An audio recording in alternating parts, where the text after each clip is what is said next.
بیت المقدس سے تو ویسے تمہیں نکال دیا گیا، اب بیت اللہ اور ہر میں نبوی روزے رسول اللہ سے نفرت دلانے کے لیے کتنے یہودیوں کے ایجنٹ پھرتے ہیں، یہ جو کہتے ہیں کعبے میں بیت اللہ میں امام کے پیچھے نماز نہیں ہوتی، روزے رسول اللہ صلی اللہ علیہ وسلم کی مسجد میں امام کے پیچھے نماز نہیں ہوتی، خدا کی قسم یہ یہودیوں کے ایجنٹ ہے۔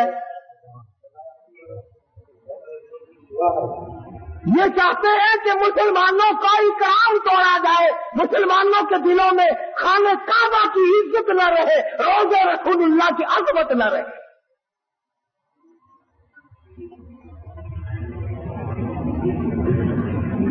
آج اگر صحابہ کرام زندہ ہوتے، کسی کی کیا مجال تھی کہ مسلمانوں کے ملک پر یہ قبلہ اول پر یہودیوں کا قبضہ برقرار رہ جاتا۔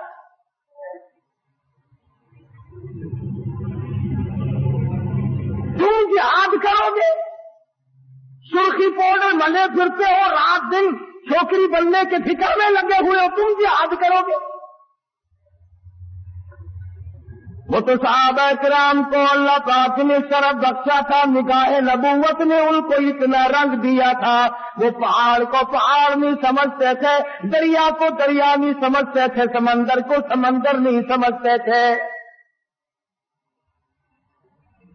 کتنی بڑی مصیبت آئی ان پر، انہوں نے کبھی گلہ نہ کیا، کبھی شکوہ نہ کیا، کبھی برائی نہ کی، کبھی پچھتائے نہیں، آئے ہم مصیبتوں کے شکار ہو گئے، ورنہ ہم یوں تھے۔ اور قرآن کریم خود کہتا ہے جاءوکم من فوقکم ومن اسفل منکم وَإِذْ زَاغَتِ الْأَبْصَارُ۔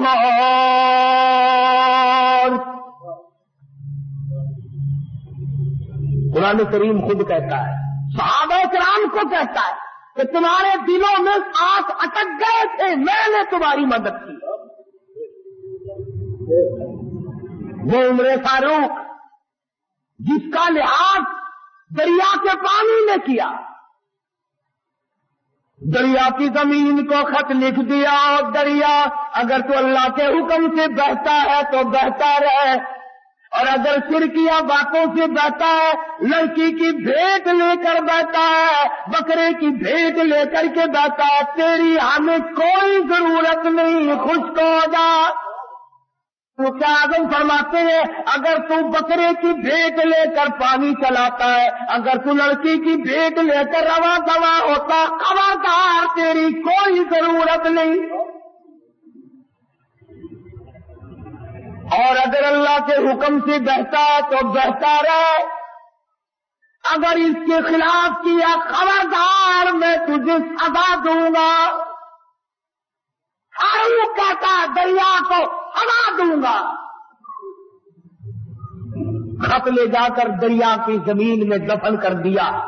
1400 سال گزر گئے، آج تک اس دریا کی زمین میں سورج کا منہ نہیں دیکھا۔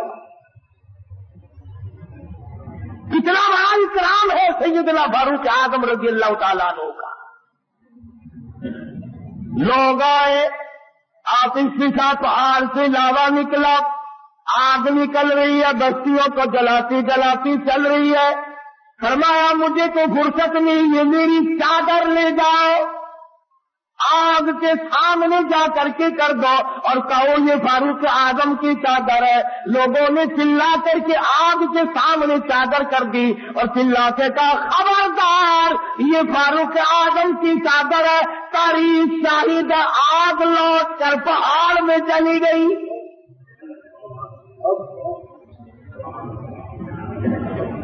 آگ نے اکرام کیا، آگ نے احترام کیا، دریا نے اکرام اور احترام کیا۔ آج مسلمان کچھ تو دشمنی کرتے ہیں اور کچھ ان سے چند ٹکے وصول کرنے کے لیے فاروق اعظم کا نام لیتے ہوئے ڈرتے۔ فاروق کا نام آئے گا پھر 4 پیسے کون دے گا؟ اور میں کہتا ہوں 4 پیسے تیرے کب تک چلیں گے؟ ہم تر مرحوم بڑی اچھی بات کا تھا، جدوں قاسم ہوتی کو چروتے محبوب حق تعالی،